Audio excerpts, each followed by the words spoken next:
I'm Yogesh Mudras, Managing Director, Info Markets in India, organizer of PaperX. Indian paper manufacturers association का president हूँ और मैं managing director हूँ Naini papers limited जो Uttarakhand based है। टिकाऊ और तकनीक संचालित भविष्य की ओर बढ़ा भारतीय पेपर उद्योग। पेपरेक्स 2025 में भारतीय पेपर उद्योग की अपार विकास क्षमता प्रदर्शित। नई दिल्ली, 3 दिसंबर 2025। लुगदी, कागज, पैकेजिंग और संबद्ध उद्योगों के लिए दुनिया के सबसे बड़े और सबसे व्यापक मंच पेपरेक्स 2025 का 17 संस्करण आज द्वारका के यशोभूमि में शुरू हुआ। इन्फोमा मार्केट्स इन इंडिया द्वारा आयोजित इस संस्करण में 28 देशों के 675 प्रमुख प्रदर्शक शामिल हुए और 33,000 से अधिक व्यापारिक आगंतुकों का स्वागत किया गया, जिसने भारत के तेजी से बढ़ते कागज बाजार के प्रवेश द्वार के रूप में पेपरेक्स की भूमिका को मजबूत किया। ये 4 दिवसीय आयोजन Indian agro and recycled paper mills association के सहयोग से और वर्ल्ड पेपर फोरम के समर्थन से आयोजित किया गया, जिसका उद्देश्य वैश्विक नेताओं, प्रौद्योगिकी नवप्रवर्तकों, निर्माताओं और नीति निर्माताओं को एकजुट करना है ताकि टिकाऊ और प्रौद्योगिकी संचालित कागज उत्पादन के भविष्य को आकार दिया जा सके। उद्घाटन समारोह में Indian pulp and paper technical association के अध्यक्ष श्री पवन खेतान, केंद्रीय राज्य मंत्री बिजली और नवीन एवं नवीकरणीय ऊर्जा श्री श्रीपाद येसो नाइक वर्चुअल रूप से शामिल हुए। इंडियन पेपर मैन्युफैक्चरर्स एसोसिएशन के अध्यक्ष श्री पवन अग्रवाल और इन्फोमा मार्केट्स इन इंडिया के प्रबंध निदेशक श्री योगेश मुद्रास सहित अन्य उच्च स्तरीय गणमान्य व्यक्ति उपस्थित थे। माननीय केंद्रीय राज्य मंत्री श्री श्रीपाद येसो नाइक ने कहा, पेपरेक्स वैश्विक कागज उद्योग के लिए एक महत्वपूर्ण मंच है। भारतीय कागज उद्योग एक मजबूत, अनुकूलनीय और स्थिरता प्रेरित उदाहरण के रूप में खड़ा है जो गुणवत्ता, नवाचार, ऊर्जा दक्षता और जिम्मेदार संसाधन प्रबंधन को आगे बढ़ा रहा है। योजना के तहत उद्योग की उपलब्धियां विकास और ऊर्जा सुरक्षा पर इसके संतुलित ध्यान को दर्शाती हैं। सालाना 7 to 8% की बढ़ती मांग और 2030 तक उत्पादन क्षमता के 24 मिलियन टन से बढ़कर 32 मिलियन टन होने की उम्मीद के साथ ये क्षेत्र ग्रामीण रोजगार, एमएसएमई विकास, पैकेजिंग, शिक्षा और सामाजिक प्रगति में एक महत्वपूर्ण भूमिका निभाना जारी रखता है। नवीकरणीय ऊर्जा की ओर इसका झुकाव, जीवाश्म ईंधन पर निर्भरता में कमी और दीर्घकालिक कार्बन तटस्थता रणनीतियां भारत के पर्यावरण नेतृत्व को और मजबूत करती हैं। जैसे जैसे हम 2047 तक विकसित भारत के दृष्टिकोण की ओर काम कर रहे हैं, नवाचार, डिजिटलीकरण, रिसाइकलिंग और वैश्विक सहयोग एक प्रतिस्पर्धी और आत्मनिर्भर औद्योगिक पारिस्थितिकी तंत्र को आकार देंगे।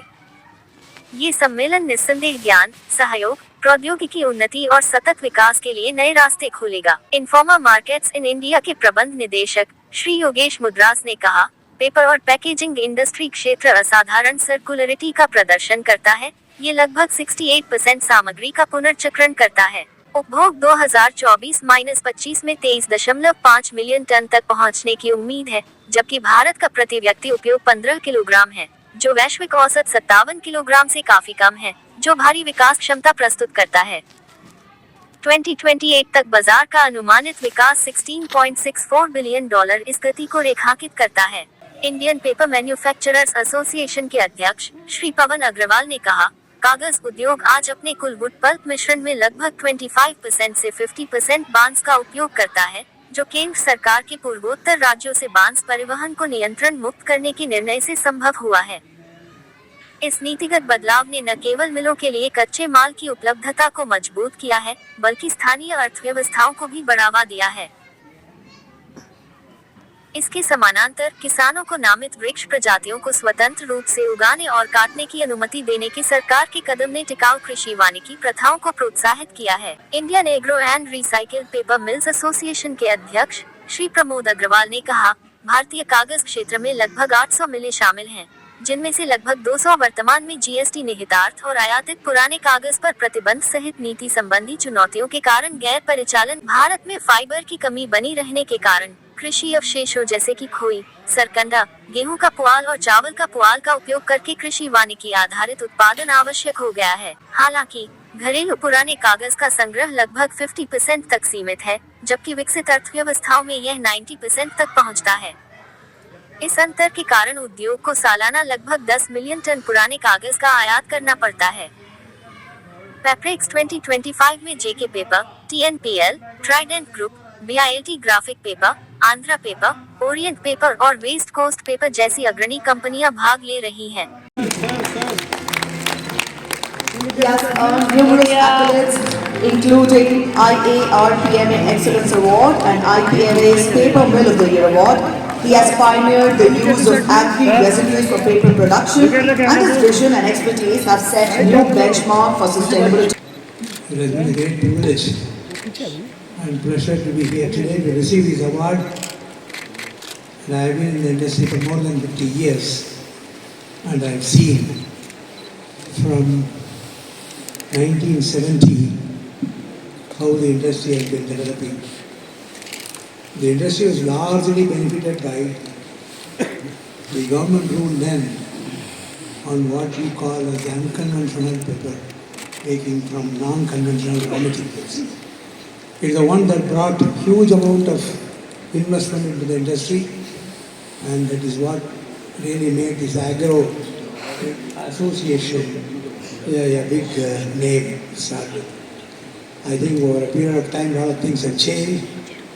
These plantations of wood to meet nearly 99% of our requirements is another huge hallmark for the Indian paper industry. Of course, we know that the cost of the raw material is not any cheap, any less expensive, or actually it is creating a huge problem of international competitiveness. Nevertheless, this achievement, this I think no country has achieved what India has achieved in the field of tree farming, tree generation, and meeting nearly 90-95% of our raw material requirements for wood. This way, I think there has been huge amount of progress. The circularity is something that name had come only now, but the paper industry has achieved it in many. He was a champion of green business practices. He played a key role in industry bodies, including as president of IPPA and chairman of Paper Tech. He significantly advanced paper industry's technological and sustainable practicing, leaving a lasting legacy of innovation and excellence. A photocopier paper entirely from Columbus. Yes, wait. Gas. Now the company is renowned for its sustainable practices and has earned the CII National Award for Water Management in 2018 for reducing fresh water consumption by 63%.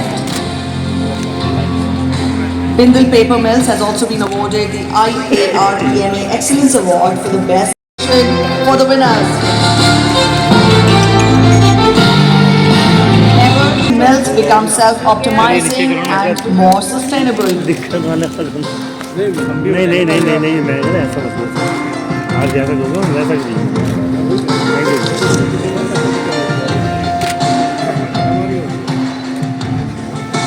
The next award this morning goes to IARPMA Excellence Award for Technology. This is the across multiple regions. Known for her strategic vision and innovation, Ms. Pandit has been instrumental in the company's growth, and she is being awarded the Rising Star Award today morning at PaperX 2025.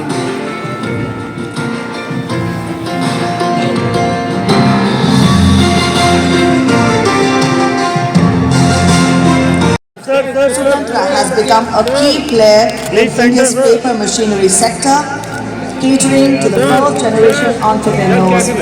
The company's global reach has earned it multiple awards, including the Award for Excellence 2024-25 for indigenous Agrawal to present. पीछे madam पीछे camera face sir आपका camera आ रहा है phone madam पीछे please पीछे आ जाओ आप भी थोड़ा सा पीछे आ जाओ भाई Round of applause, ladies and gentlemen. Sir थोड़ा सा पीछे आ जाइए With this, I also request पीछे नहीं आएगा Mr. Pavan Agrawal to present a memento to Mr. Michael Forsland. ये ढूंढने I वाला है ना request बंदा ये that our revered guest Shri Rahul Khanna accept mission. The next memento will go to Shri Anil Kumar ji and with this, I request that Mr. Pramod Agrawal. नीचे बैठ के प्लीज नीचे बैठ ओ भाई भाई शॉट में हमारा सर, मैं ज़मीर अहमद अंसारी। सर, सवाल ये है कि डिजिटलाइजेशन के दौर में लोग पेपरलेस होने की बात करते हैं, लेकिन ई कॉमर्स की वजह से पैकेजिंग पेपर की डिमांड बढ़ रही है। आप 2030 तक इंडियन पेपर इंडस्ट्री के बैलेंस कहाँ देखते हैं? 2030 तक आपने बिल्कुल सही कहा। आज जो पैकेजिंग पेपर है सबसे ज़्यादा ग्रोथ उसी में है, पैकेजिंग में, और हम इसको बहुत हाई पोटेंशियल देखते हैं इसका। और हमने जैसे कहा कि खाली पेपर की रिक्वायरमेंट सिर्फ इसलिए नहीं बढ़ रही है कि ई कॉमर्स से, उसके अलावा जो कंपनीज, जो ब्रांड ओनर्स प्लास्टिक में अपना प्रोडक्ट पैक करते हैं, वो भी अल्टरनेट एनवायरमेंटली फ्रेंडली प्रोडक्ट देख रहे हैं। जितने भी मल्टीनेशनल कंपनीज हैं, जितने भी एफएमसीजी कंपनीज हैं, ये सब अपनी R&D कर रहे हैं कि किस तरह से प्लास्टिक की परसेंटेज को कम करा जाए। एक चीज़ आप नोट करें कि सब कंपनीज ने, जितनी भी ये बड़े बड़े कंपनीज हैं, ब्रांड ओनर्स हैं, इन लोगों ने अपने टारगेट बनाए हुए हैं। 2026 तक इतने % प्लास्टिक को रिप्लेस करना है फाइबर बेस्ड पैकेजिंग से, 2028 तक, 2030 तक। So there we see lot of potential and we are working in that direction. So this packaging is really going to go up. इसका एक और पहलू भी है, टिश्यू एक हाइजीन सोल्यूशन है, उसकी ग्रोथ बहुत बड़ी मात्रा में बढ़ रही है आगे। एंड वो एक सेगमेंट है कि खासकर से वॉल्यूम क्रिएशन वहाँ पे काफ़ी होगी। और ये भी मानिए कि एजुकेशन इन इंडिया उसको बढ़नी है। हमारी इतनी बड़ी पॉपुलेशन है, यंग पॉपुलेशन है, उनको एजुकेट करने में कागज़ ज़रूरी है। कागज़ की सहायता से ही एजुकेशन, तो वो भी एक सेगमेंट बढ़ेगा। Thank you. नहीं हो सकता किताब का और कॉपी लिखने का डिपार्टमेंट नहीं होता। आप कोई फाइल सेव करते हैं, उसके हार्ड कॉपी निकाल के जो रखते हैं, तो पेपर कंजप्शन नहीं। हमारी जरूरत है, मजबूरी है, पेपर बढ़ेगा।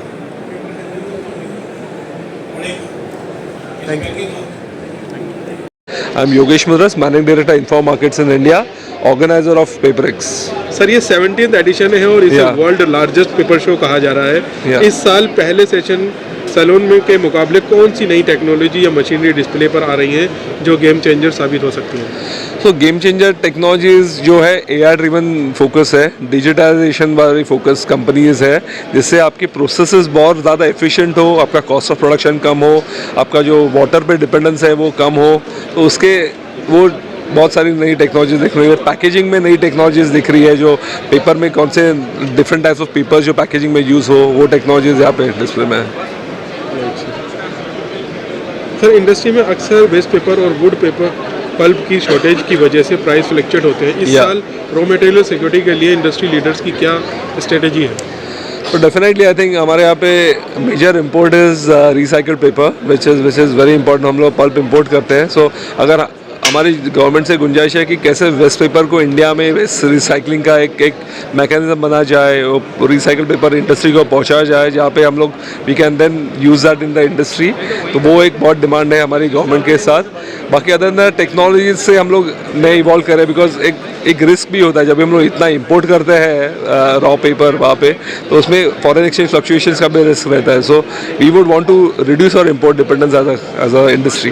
सर, इंडियन पेपर मिल्स अब एक्सपोर्ट मार्केट में भी फोकस में कर रही हैं। अब Yeah. आने वाले 5 सालों में आप इंडियन पेपर इंडस्ट्री का ग्लोबल मार्केट शेयर कहाँ देखते हैं?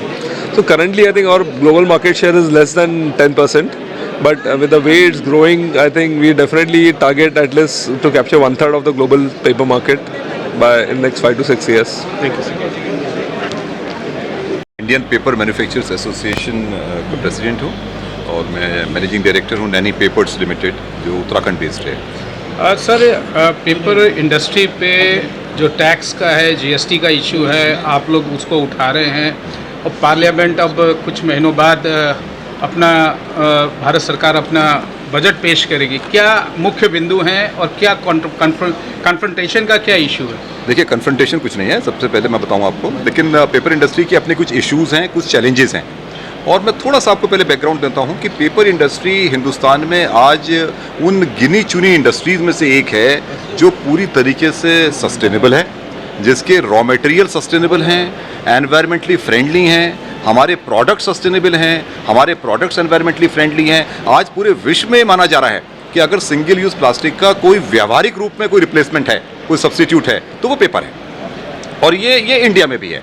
अब जहाँ तक हमारे इश्यूज़ की बात है, वो हमारे 2-3 बहुत बड़े बड़े इश्यूज़ हैं। सबसे बड़ा इशू है जो हम गवर्नमेंट पे लगातार रिप्रेजेंट भी कर रहे हैं, गवर्नमेंट सुन भी रही है, अभी कोई अनफॉर्चुनेटली एक्शन नहीं हो पाया। सबसे बड़ा इशू है जो अभी GST 2.0 आया था, जो GST के रिफॉर्म्स आए थे सितंबर में, उसमें हमारी इंडस्ट्री पे, हमारे प्रोडक्ट्स पे 12% GST लागू रहा है हमेशा। इसमें हमें उम्मीद थी कि 12% से इसको रैशनलाइज करेंगे तो हम 5% वाले स्लैब में आएंगे, लेकिन अनफॉर्चुनेटली कुछ इस तरह का रहा कि वो 5 की जगह हम 12 से 18 हो गए। तो वहाँ तो चलिए हमारे पे 18% हुआ, ये तो एक बात थी, लेकिन जो हमारे कंज्यूमर्स हैं, जैसे जो बॉक्स मैन्युफैक्चरर्स हैं, कार्टन मैन्युफैक्चरर्स हैं, जो हमारा क्राफ्ट पेपर या बोर्ड लेते हैं और तमाम पैकेजिंग करते हैं, उन पे 12 से 5 हो गया, तो उन पे 5% हो गया और हमारे पे 8%, यानी कि उनकी जो हमारा प्रोडक्ट वो ले रहे हैं तो उनका जो टोटल कैश फ्लो है वो डिस्टर्ब हो गया, उनकी वर्किंग कैपिटल की रिक्वायरमेंट बहुत ज़्यादा बढ़ गई, तो वो परेशान हो गए। तो हमने गवर्नमेंट से कहा कि ये इन्वर्टेड ड्यूटी स्ट्रक्चर बन गया है, तो हमको भी 12 से 5% में रखना चाहिए। गवर्नमेंट ने 99% प्रोडक्ट्स 12 से 5 किए, सिर्फ 1% प्रोडक्ट 12 से 18 किए, और अनफॉर्चुनेटली उसमें पेपर आया। जबकि पेपर एक ऐसा प्रोडक्ट है जो पूरी तरीके से, जैसे मैंने कहा, एनवायरमेंटली फ्रेंडली है। हम लोग पोल्यूशन से इतना लड़ रहे हैं, आप सोचिए कि क्या इंडिया का लिटरेसी मिशन बिना पेपर के पूरा हो सकता है? 100% लिटरेसी मिशन की आज हम लोग बात कर रहे हैं। क्लीन इंडिया मिशन पूरा हो सकता है इंडिया का? नहीं हो सकता।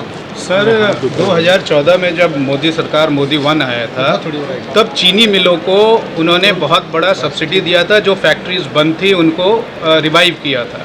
पेपर इंडस्ट्री 2.5 लाख 15 लाख 25 लाख लोगों को इन्वॉल्व डायरेक्टली और इनडायरेक्टली करती है क्या? और ये ग्रास रूट लेवल की इंडस्ट्री है, एग्रो बेस्ड इंडस्ट्री भी है, इन्वायरमेंटल इंडस्ट्री भी है, और आपने उसमें एजुकेशन भी जोड़ा है और पैकेजिंग भी जोड़ा है। राइट। क्या आपको लगता है कि आपकी बात मानी जाएगी, या क्या आपके जो मिल्स बंद हैं उनको रिवाइव कर दे तो आपका काम धंधा चलेगा? देखिए, बहुत बेसिक 2-3 चीज़ें मांग रहे हैं। सबसे पहले तो हम किसी प्रकार की सब्सिडी नहीं मांग रहे हैं गवर्नमेंट से, जैसा भी आपने जिक्र किया कि शुगर मिल्स को करा गवर्नमेंट ने, हम वो नहीं मांग रहे हैं। हम कोई प्रोडक्शन लिंक्ड इंसेंटिव भी नहीं मांग रहे हैं।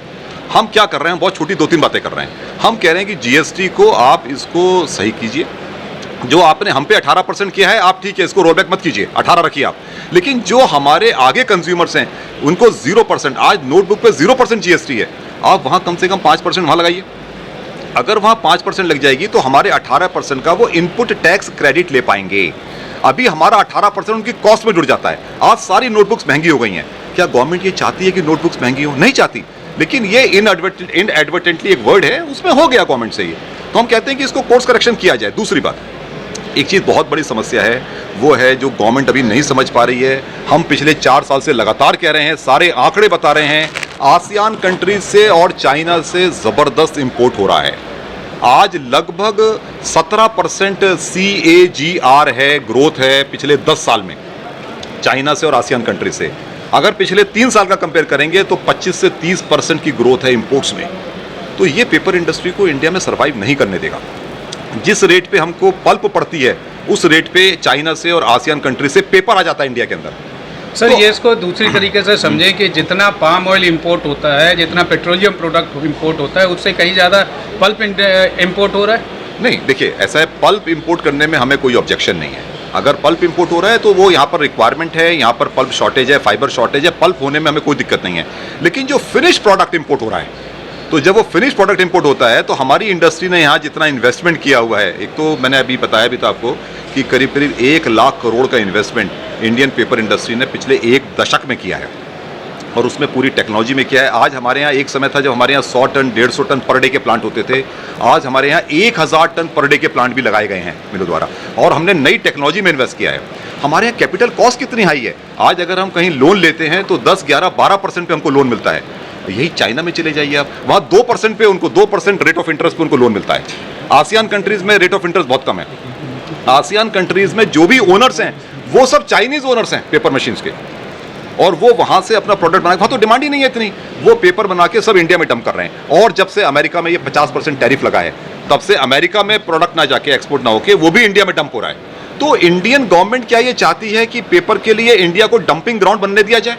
सर एक और बहुत इंपॉर्टेंट सवाल है, इन्वायरमेंट से जुड़ा हुआ सवाल है, पेपर इंडस्ट्री का सवाल है। जो आपका पैकेजिंग में आप कह रहे हैं कि हमारा बहुत बढ़िया ग्रोथ है, लेकिन इसका कोरोलरी है, इसका दूसरा पहलू ये है कि वेस्टेज बहुत है, इन्वायरमेंट कंसर्न उसके लिए भी है।